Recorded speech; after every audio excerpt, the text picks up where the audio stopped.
Hey, it's Christopher Cardinal, and you're listening to the super fantastic, above average racing spectacular. And hey, everyone, hopefully everyone is doing well up there. And we have two more races left in the playoffs and in the 2018 NASCAR Monster Energy Cup Series 2018 season.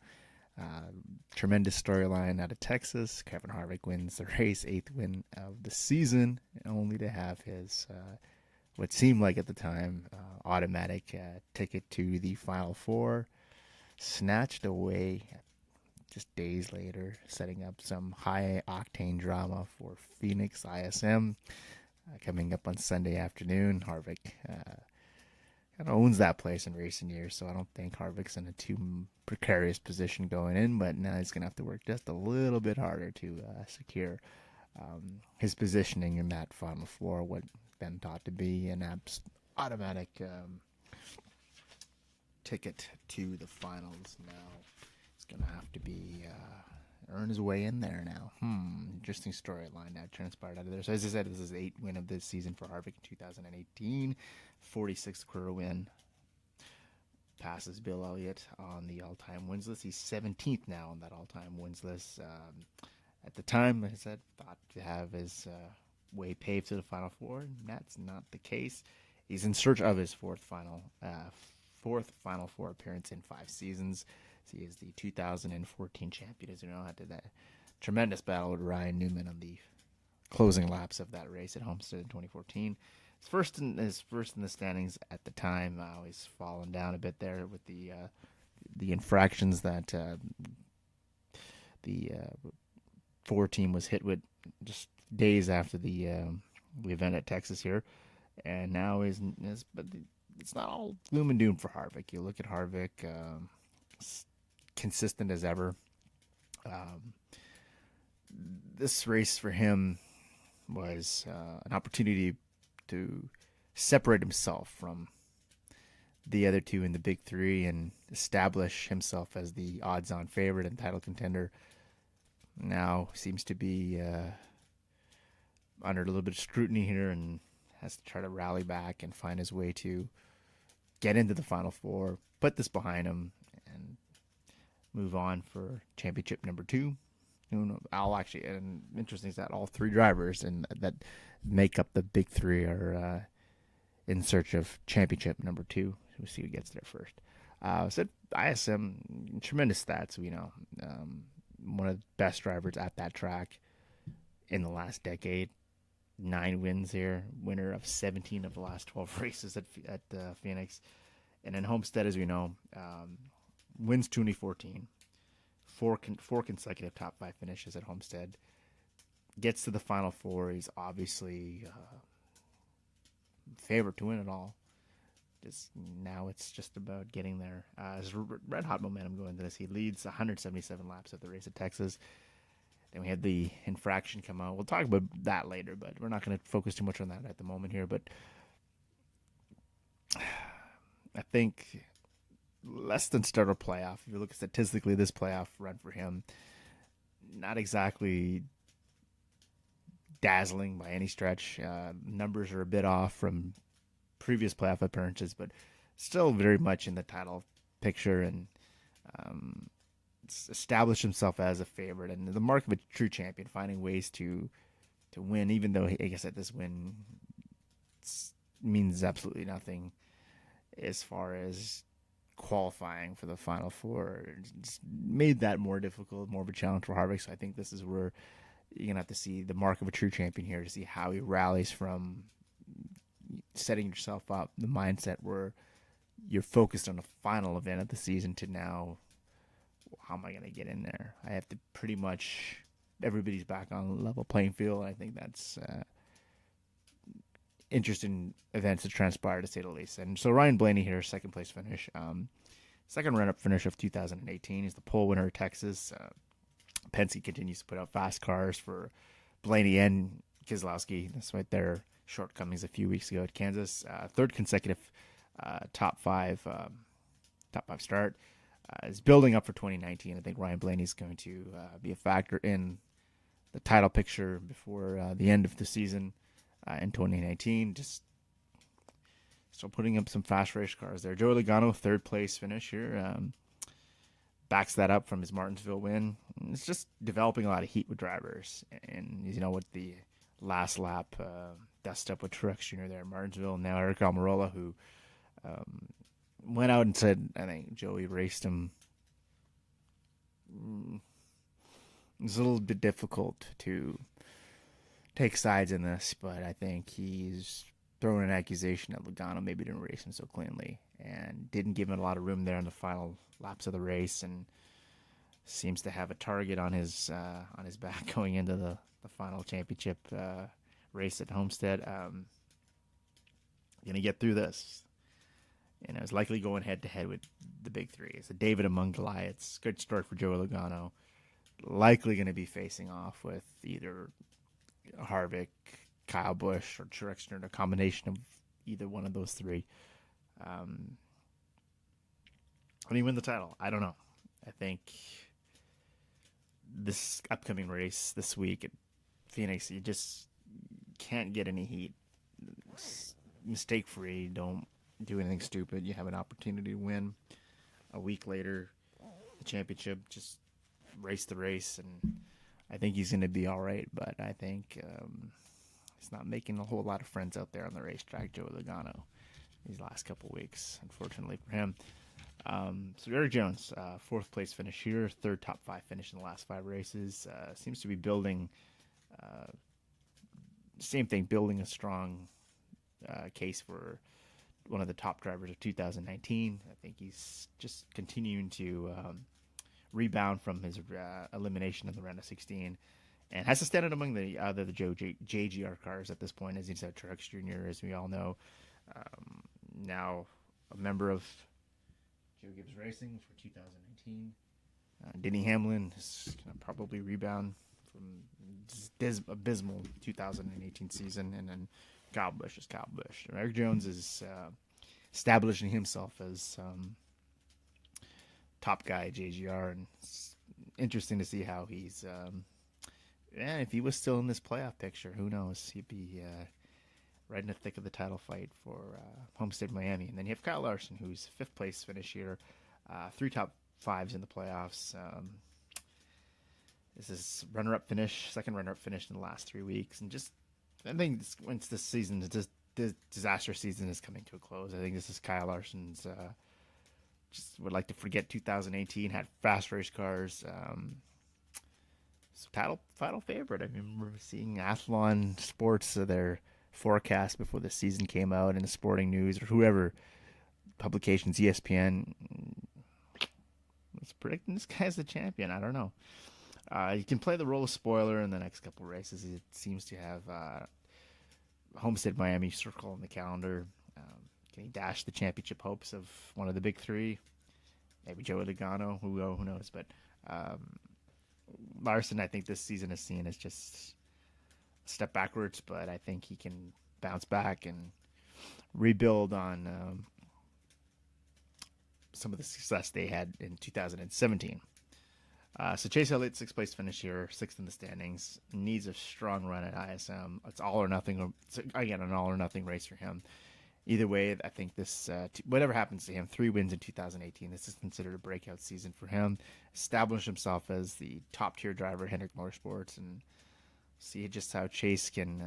It's had pretty good numbers at ISM. We'll touch on that later, but I think Chase is finally. Put all the naysayers and all the critics, silence them, and I think he's done a tremendous job in 2018 behind the 9 car. It was nice that they resurrected that 9 car, so the Elliott Racing heritage lives on. And Kurt Busch here, 7th place, 5th in the standings. Last 2 races for Stewart Haas Racing, as he appears to be on his way out. Nothing is announced officially, but y'all know that. So he still remains. It's a strong, to me, it's still a strong 2018 campaign for him. Just, for him to be in this position, seems like consecutive years where his future is very much in doubt, comes out 39 years old, Still running competitively, had an opportunity to be in this championship battle. I think even they be in the round of 8, so he's fortunate enough to have made it through. And for whatever reason or other, probably not going to win the championship in 2018, but nonetheless, another strong performance for him, and has really done really well and did a lot of great things with Stewart-Haas Racing. And between battle between him and the other 2 Stewart-Haas drivers who are competing for their opportunity. As I said, Kevin Harvick at this time presumably was going to be in, but now it's an open-end battle for all 4. Elric Almirola, so 8th place finish here, closing in on his season. His dream season is closing on it. It's coming to a conclusion here. Won Talladega, we all know. Had a solid playoff run, 5 top 5s, and solid playoff run for him. 5 top 10 finishes, and out of these 8 races, the focus was on winning the race here. Put the dust up with Joe Logano behind you. Think Joey, if you look back, you'd think Joey and gave him the room. But anyway, that's just what I'm saying. I'm seeing where, from my perspective, I'm a huge Eric Almirola mark. As you know, if you listen to this program, I'm putting him over week after week. I think he's done tremendous job this year behind the 10 car and put that team right in the thick of the conversation for who is top Stewart-Haas Racing team. Well, number 10 is no longer the bottom of the totem pole there, so I think he's established himself as a legitimate superstar in the NASCAR Cup Series and has the potential to be megastar here. But at this point in time, I think solid season, exceeded expectation, but I think that his quest for the championship is going to come to a conclusion on Sunday afternoon at the ISM. And Martin Truex Jr., 9th place finish here, third in the standings. Still a heavy favorite to make the Final 4. I think to still is he saving the best for last? Possibly. I think there's still very much an opportunity for him to put himself in the Final 4 and obviously Miami, and 2 consecutive championships. Good way to finish out Furniture Row and their historical run they've been on the last couple of years. And also Kyle Busch here, 17th place finish. Disappointing race at Texas, needs to make up some ground, but likely to be in the Final 4. I don't see him not making it in. And 4 consecutive he's in search of his 4th consecutive Final 4 appearance, and I think Harvick established him even by winning the race, and even though it's not going to count towards the Final 4, Harvick has established himself as the best of the so-called Big 3, and perhaps maybe he's you still look Cameron. I think he's the best driver to compete in this series in the last 5 years, just on point, little room for error, and I think he's done a lot of good things in the number 4 car and championship number 2. I don't know, we'll see. But here we go. So the aftermath from that is, at the time I was doing my preparation for this program, presumably was in the top 5. But here it is. So it says Kevin Harvick. Here's a press release from ESPN on the 7th of November. So it would be yesterday, Wednesday, as we're recording this. So he's no longer locked into the NASCAR playoffs after his race-winning car from Sunday at Texas Motor Speedway.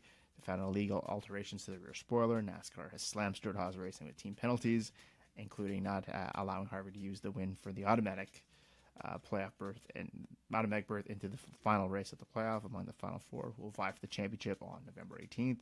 Harvick was docked 40 points, and crew chief Rodney Childers and car chief Robert Smith were each suspended for the last 2 races of the season, and Childers was fined $75,000. And it says here, it is not our desire to issue any penalties, but we'll do so when necessary to ensure that each race and championship is contested on a level playing field. That's from NASCAR's senior vice president of competition, Scott Miller. And the penalty leaves Harvick clinging to the final playoff spot available on points. He sits 3 points ahead of Kurt Busch and 17th ahead of Chase Elliott going into the elimination race on Sunday at ISM. Stewart-Haas Racing will not appeal any of the penalties. Former crew chief Tony Gibson replaces Childers to top the pit box for the final two events. And this is what is a press release from Stewart-Haas. It says, "We will work tirelessly across every inch of our race cars to create speed, and unfortunately NASCAR determined we ventured into an area not accommodated by the rulebook." And Stewart-Haas's Vice President of Competition, Greg Zipadelli, said Wednesday in the statement, "We will not appeal the penalty. Instead, we will direct our immediate focus to this weekend's event at Phoenix and control our destiny on the racetrack."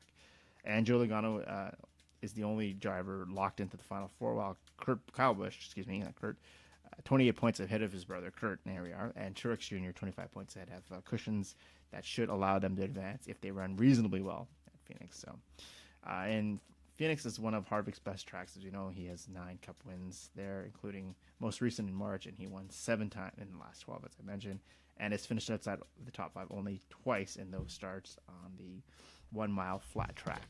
So that was the press release, sort of recapping what the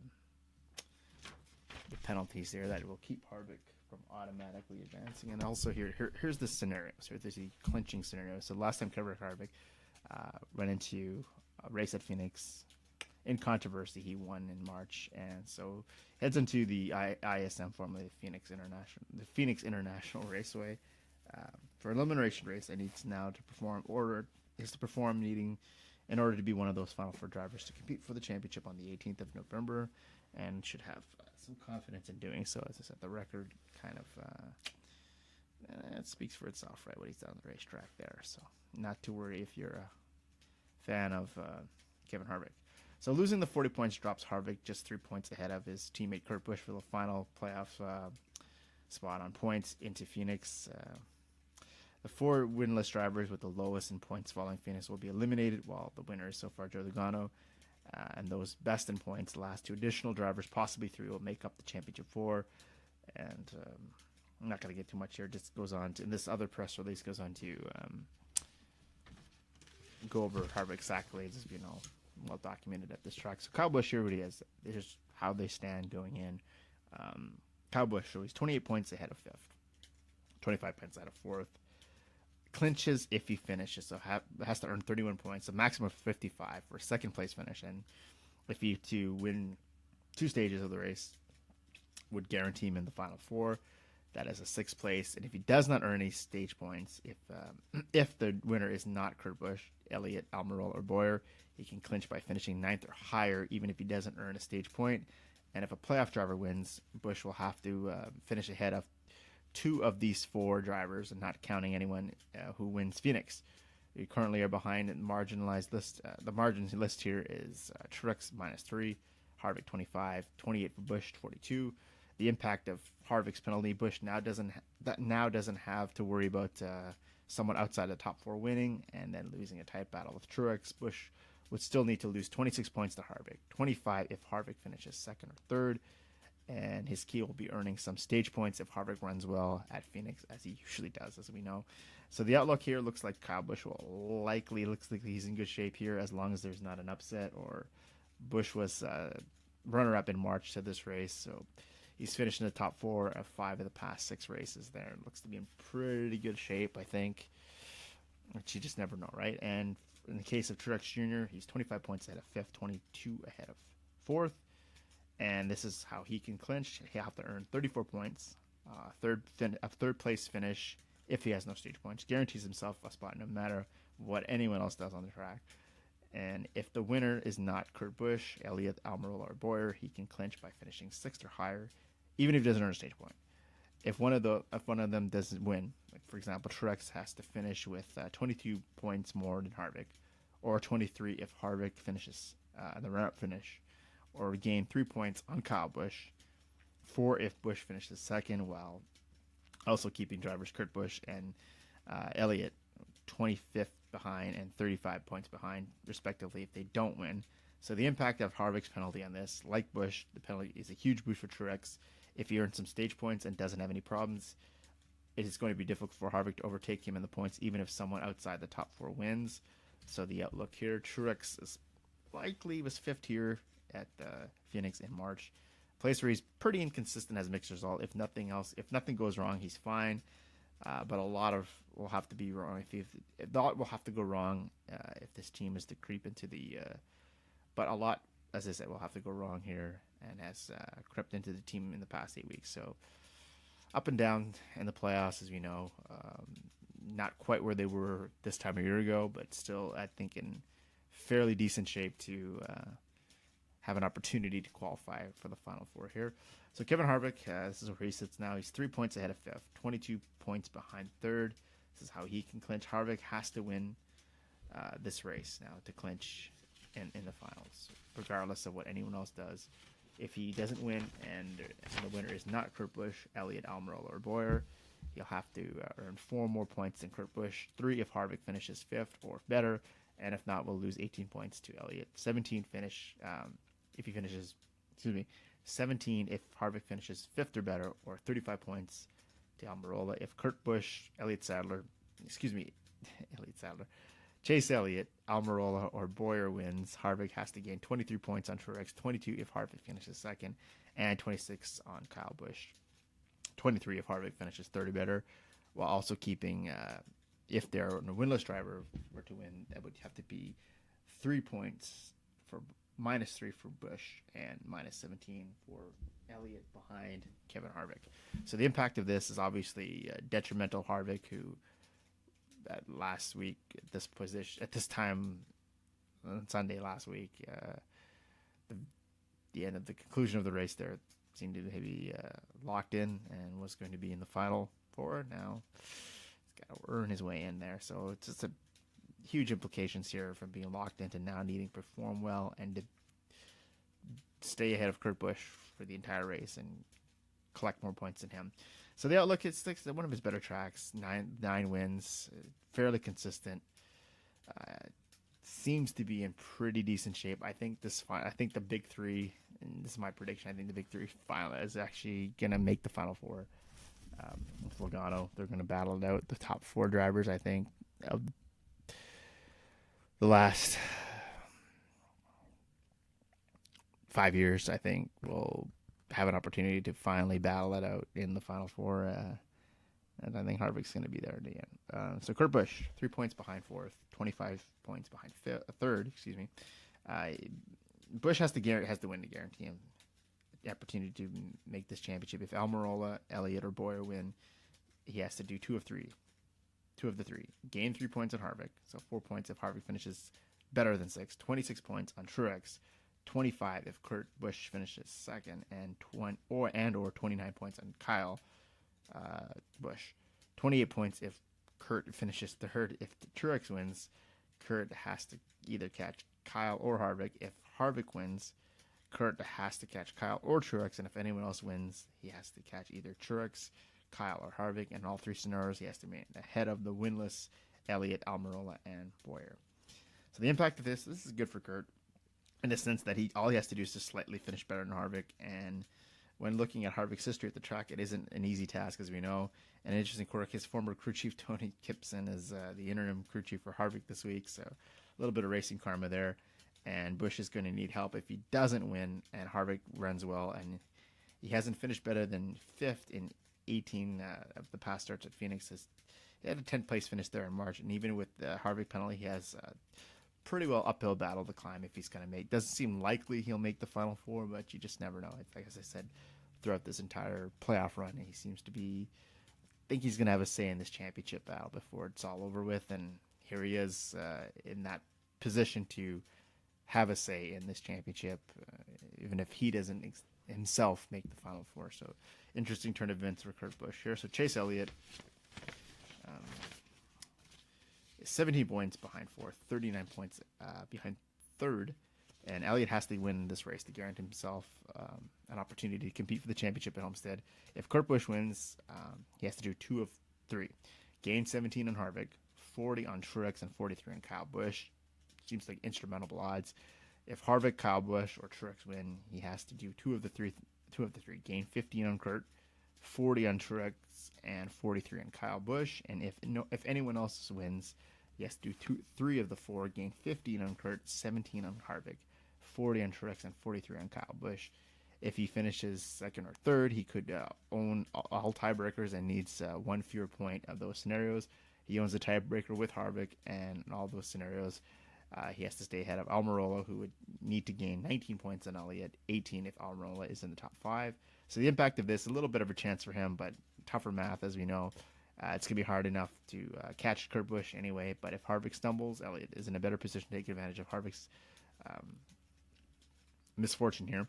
And Elliott is third in Phoenix in the March race, and second in this race a year ago, and it shows that could have a shot at the win here. Like I said, if he wins, gets himself in there, all of that, you just erase all of the scenarios we went through, and he's in. And he led a combined 140 laps in those races. If he wins, they said amazing display, be quite the clutch performance from a driver who's really taken the banner at Hendrick Motorsports and has carried it fairly well in 2018. So Aric Almirola, another Cinderella season about to come to an end here. 35 points behind fourth, 57 points behind third. Almirola has to win this race to guarantee himself an opportunity to compete for the championship. If he doesn't win, he has to gain 35 on Harvick, 33 on Kurt, and 32 if Almirola finishes top 5, and 19 on Elliott, 18 if Almirola finishes in the top 5. So not much in the way here. The Harvick penalty, he controls his own destiny either way. He has to win this race, and he's gained many points as he can on Kevin Harvick. And 7th here in March in Phoenix, which was career best at the track, and he has 3 career top 10s there. In other words, needs a career day, needs to come up in the clutch if he wants to compete for that championship. And finally, Clint Bowyer, pretty much no chance, let's just say. Insurmountable odds here as well. 51 points behind fourth, 73 behind third. He has to win to guarantee himself position in the next round. If he doesn't win, he has to gain 51 on Harvick, 48 points on Kurt Busch, 34 on Elliott, and 16 on Almirola. Harvick penalties done very little. He needs a top 5 plus some stage finishes, stage wins, or strong performance in the stage. Get some stage points. Plus a collapse by Harvick. Kurt, Chase Elliott even have a shot, and Bowyer was 6th at Phoenix in March, but he has an average finish of 18.4 at the track and was his first top 10 since 2013.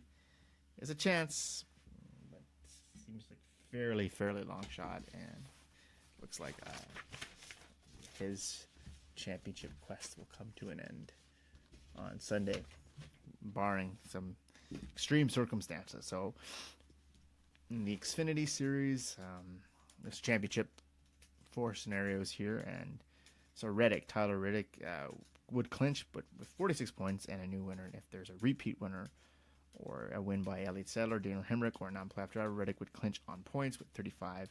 With a win, he would clinch. Elliott Sadler could clinch with 54 points and a new winner if there is a repeat winner or a win by Tyler Reddick. Hemrick, or non-playoff driver, he would clinch on points by 33 points. With a win, he would clinch either way. Obviously, here, and Hemrick would clinch his opportunity to compete for the championship with 55 points with a new winner if there is a repeat winner or a win by Reddick or Sadler, or non-playoff driver. Clinches on 44, and with a win, he's in. So Justin Allgaier, the only way he's guaranteed a chance at the championship is with a win. Allgaier could also clinch on points, but he would need help depending on the winner. Matt Tifft, the only way he guarantees himself in would be also to win and need a tremendous amount of help and a different winner. And Christopher Bell here, the only guaranteed result that gives him, again, a chance in the championship is a win, but he could also clinch on points, but we need help depending on the winner. And Austin Cindric can only get in on a win, so that seems fairly impossible at that point for him. And so for the Camping World Truck Series, the remaining final 4 drivers for eligibility for the final four that could make it. So we have Brett Moffitt. Moffitt would clinch with 51 points and a new winner, and if there's a repeat winner or a win by Nora Gregson or another non-playoff driver, he would clinch by 33 points. With the win, he's in either way. And Gregson, it's if there's a repeat winner or if Brent Moffitt is, or a non-playoff driver, Gregson would clinch with 38 points, and a win, he clinches either way. And then finally here for Brandon Finger. The only way he could guarantee himself a spot in the championship is to actually win the race here. Could also clinch a points, but needs help from depending on the winner. And same for veteran Matt Crafton. The only way he's guaranteed if he can win with the championship 4 here and could clinch also on points, but we need tremendous amount of help depending on the winner. So that's the scenarios for the final 4 in Cup and Xfinity and the trucks. And here to go, so Martin Truex Jr. I'll talk about him now a little bit here. Announced on Wednesday that he is officially going to join Joe Gibbs Racing. Long-awaited announcement made official on Wednesday, November the 7th. Crew Chief Carl Pearn and Truex will join JGR in the 19 car, replacing Daniel Suarez for 2019. Truex and Pearn won the 2017 title together, as we all know, well documented. Clutch performance in Homestead last year. 17 wins with Furniture Racing for the pair, and Truex in title contention. 2 races remaining. Be his aiming for his 3rd Final 4 appearance in 4 years, and this pairing between Cole Pearn and Truex Jr. was in 2015, following Truex Jr.'s first season with Furniture Racing was lackluster season in 2014. Crew chief changed in 15, and they were off to the races. The rest is history. So Truex is the 3rd driver of the 19 car in 4 years. You know, Carl Edwards would leave the car in 16, be replaced by Suarez in 17, and raced with the car here in 2018. So of the big 3, 2 of the big 3 now on the same team. So it's a pretty colossal combination there between Kyle Busch and Truex on the same team. And Furniture Racing, it's pretty much a satellite team for JGR for the last handful of years. So there's no real changes. Pretty much just officially now under the Joe Gibbs Racing banner in the 19 car. No longer a satellite team, so it's good for him. But I think this is an announcement that is a shock to no one. This has pretty much been a rumor, innuendo, mill topic for many months. So here it is, just a press release here from Joe Gibbs Racing announces that today, 2017 Monster Energy Cup Series reigning champion Truex Jr. and crew chief Cole Pearn will join the organization and the number 19 car in 2019. And this is a statement here. It says, anytime you have an opportunity to bring two people of this caliber to your organization, it's certainly exciting times. At Joe Gibbs, the owner of Joe Gibbs Racing, they obviously had developed a chemistry that has led to tremendous success, including a championship. We've gotten to know them well over the past few years through an alliance and having been part of the Toyota family, and they both make us stronger as an organization. And they went on to say, we really appreciate everything Daniel Suarez has done for Joe Gibbs Racing over these past several years. He has made the most of his opportunity, from winning the championship in the Xfinity Series to making the jump to the Cup Series. And we look forward to hearing about his plans going forward, and know he continues to have a bright future in Cup Series. And here's just as I said, being paired together for the 78 car, Pearn and Truex, they captured the 2017 NASCAR Monster Energy Cup Series Championship. Truex has 19 career wins in Cup, and including a career high 8 in this championship season in 2017. That was last year. And as currently has 4 wins on this season, remains in contention for this championship in 2019. And Pearn was elevated to his crew chief role for the 78 car following the 2014 season. He has served as the lead race engineer, and the team together is at 17 wins in nearly 4 years since that time. And Joe, this is from Truex Jr. himself in the press release. He said, I'm really excited to have an opportunity to join Joe Gibbs Racing. Obviously, to be able to make this transition and still be able to work alongside Cole is something that was very important to me, and they're also a real comfort level working with the JGR team, and I want to stay with the Toyota family. And we still have big goals for the remainder of this season, but it's nice to know what we'll be doing in 2019. And he said that he was extremely proud of everything we've been able to accomplish in the past few years out of Denver, and to move to JGR and to make the transition to 2019 an easy one. It's a great organization with a lot of great people and leadership, and the team wants to win. We still have work to do this season, of course, but it's nice to finally make our plans official for 2019. So no sponsorship announced for the 19 at this time. I said it's being formulated at a later date, but as Barney Visser, the owner of Furniture Racing, outgoing owner of Furniture Racing, indicated that would expect Bass Pro Shops to sponsor Truex Jr. back to his days with Earnhardt Ganassi Racing and DEI, that they would likely, at some capacity, be involved with the 19 car in 2019. And this is a statement from Furniture Row Racing, Barney Visser. I want to personally thank Martin and Cole for their contributions in making Furniture Row Racing a championship caliber team. There's no doubt in my mind that they will continue to be a winning driver crew chief combination with Joe Gibbs Racing, and they are outstanding representatives for NASCAR, and I am proud to have been associated with them before Martin and Cole depart to their new endeavor. We still have 2 races remaining, and hopefully we'll be celebrating another championship at Homestead, Miami. Probably not likely, but it's an opportunity, is it not, for them? It's an interesting choice, I think, when you look at it. I know they've worked together technical lines for several years, and Truex Jr. has excelled and elevated himself to a top-tier driver in the sport, and it's an opportunity to keep that going forward, I think. But I don't know if the transition is going to be all that smooth. And the 19 car, I don't know. I think Daniel Suarez is trending in the right direction with the 19 car, and it's a bit unfortunate that he's on his way out, and we'll see what happens with him. But if the rumor in Innuendo Mill is correct that he is going to end up with Stewart-Haas Racing, I think that's a tremendous opportunity for him, and that could, who knows? We'll see what happens with Daniel Suarez in the 41 in the coming weeks. So finally here, so we indicated here that Carl Edwards might be interested, has a slight interest in returning to competitive racing at some point in time. He was inducted to the Texas Motorsports Hall of Fame on the weekend. He hasn't quite closed the book on a possible return, and we'll just, you look at Carl's stats from 2005 to 2006, 28 career wins, 2015, 2016 Joe Gibbs Racing, the rest of those with Roush Fenway. And Carl Edwards, to me, one Final Four appearance, that was in 2016 with JGR, and he was the points leader heading into that final race at Homestead in 2016. And unfortunately, a wreck in the final race cost him an opportunity to becoming the champion. And he was second in the standings on 2 separate occasions, 2008 and 2011. And career high 9 wins in 2008. One of those drivers, if you look back at Carl's career, and only, I think, next to Mark Martin, would you say one of the best drivers to never win at all. And that's only second to Mark Martin, one of his former teammates at Roush Fenway. But Carl Edwards has said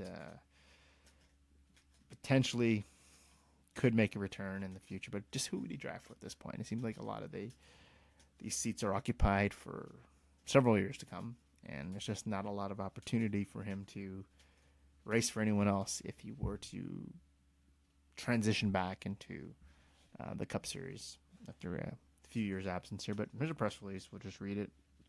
Kind of, that's, that maybe he might be interested in coming back. So it says Carl Edwards will leave the door open just an inch. A guy like Edwards never wants to be accused of lying about his future. He wouldn't say he'll never race in the NASCAR Cup Series again. His answers are always conditional with the words probably or something similar. But beyond the groundbreaking change and the credible shift in his attitude, Edwards doesn't sound like a driver who has a huge desire to return to racing in the Cup Series in NASCAR at all after his abrupt retirement in January 2017. And here are some of the samples of his conversation with the media on Saturday when he was inducted into the Texas Motorsports Hall of Fame.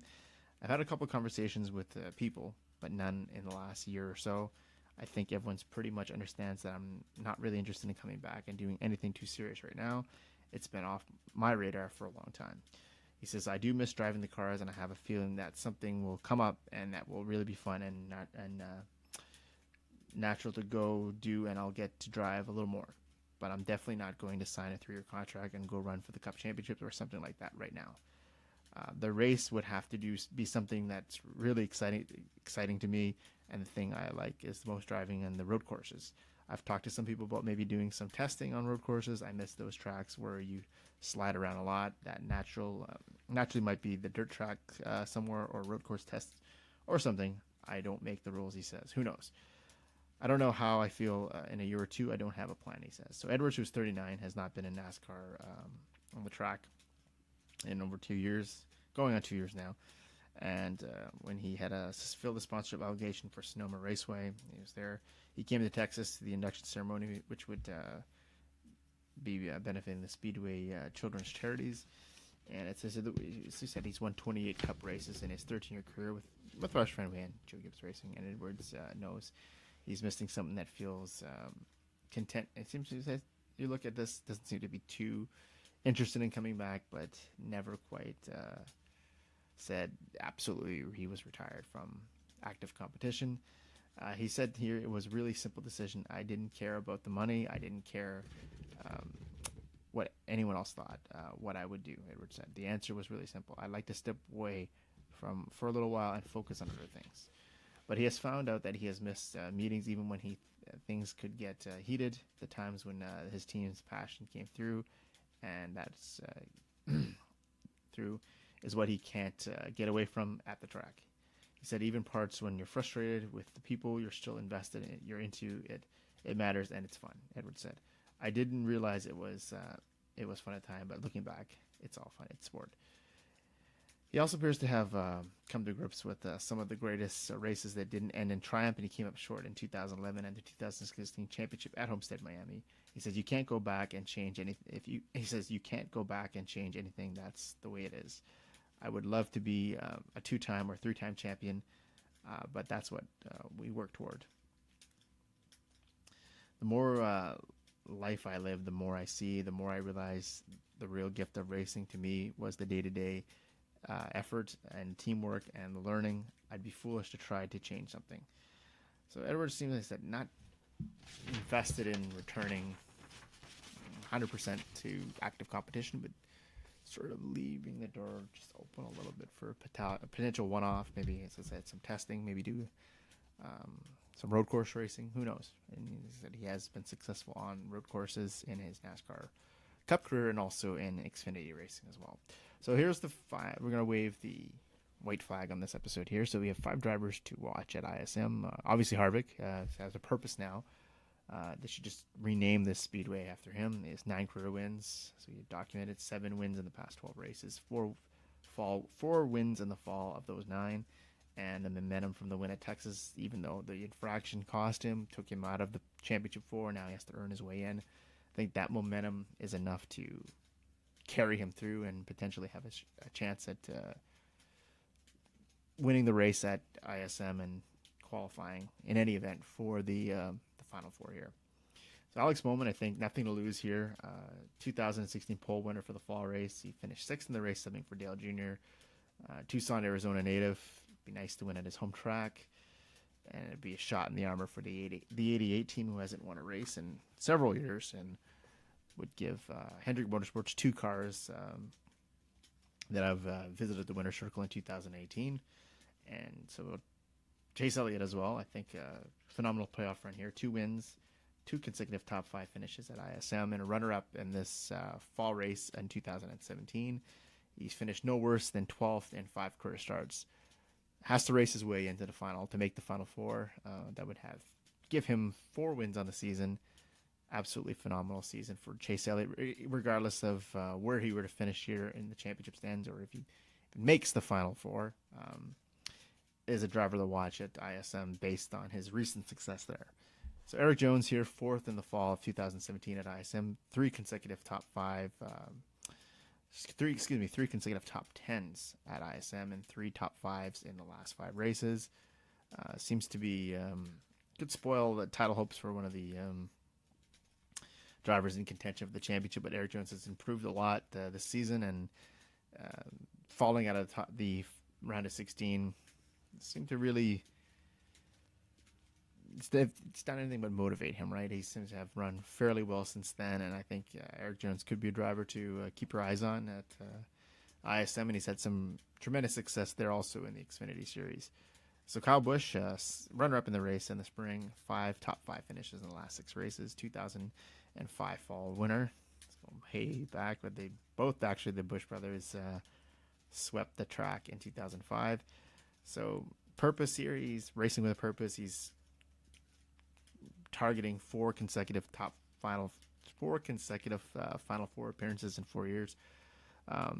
title number 2 for the big three. All three of them are very much in contention, as I said, for title number 2. Kyle Busch could use this opportunity to capitalize, but is more than likely, regardless of what or where he finishes, or what he does on the track or where he finishes, is likely to qualify for the Final Four and have an opportunity at title number 2 on the 18th of November. So I'm going to waive the checkered on this episode. There's not a whole lot of topics to cover as we're winding down to the final end of the season here, tail end, and just see how things play out at Homestead, Miami next week on the 18th. But until then, we'll see you and have a solid week, and hopefully you enjoy the race at Phoenix, and see what we'll report next week for the Final Four. We'll see you later.